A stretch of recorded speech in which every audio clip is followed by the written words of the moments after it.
হরে কৃষ্ণ।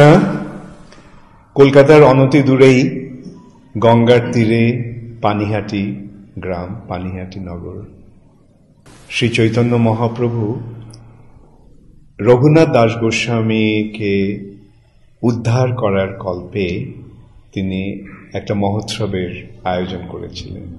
সেই মহোৎসবটার নাম হচ্ছে দণ্ড মহোৎসব। যেন নিত্যানন্দ প্রভু রঘুনাথ দাস গোস্বামীকে দণ্ড দিচ্ছেন। আর দণ্ডটা কি? তার ভক্তদেরকে চিরা, দধি এবং সন্দেশ আদি ভোজন করাতে হবে। তো সেই থেকে এই অনুষ্ঠান, এই মহোৎসব চলে আসছে চিরাদধি মহোৎসব বা দণ্ড মহোৎসব নামে। ইসকন গত 35 বছর ধরে সেখানে এই দণ্ড মহোৎসবের অনুষ্ঠানের আয়োজন করছে। আমরা প্রায় 40 থেকে 50 হাজার ভক্তদের প্রসাদ দিই সেদিন, এবং অন্য অনেকেও আসেন সেখানে।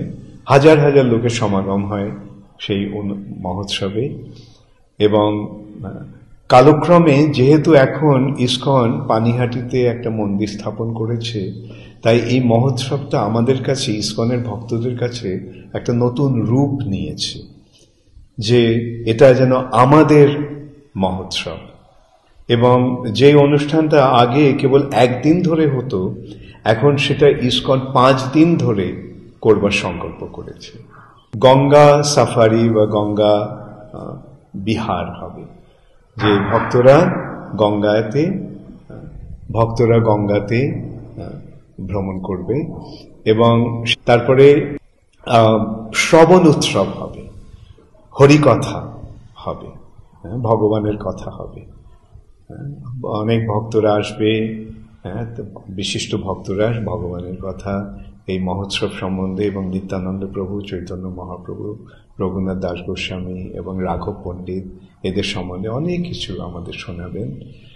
তারপরে কীর্তন মেলা, সারাদিন ভগবানের নাম সংকীর্তন হবে, কীর্তন হবে, হরে কৃষ্ণ মহামন্ত্র কীর্তন হবে। তারপরে প্রসাদ মহোৎসব এবং মূল অনুষ্ঠান যেটা হচ্ছে চিরাদধি মহোৎসব, দণ্ড মহোৎসব। যারাই আসবে তারাই সেখানে অকাতরে এই প্রসাদ সেবা করার সুযোগ পাবে।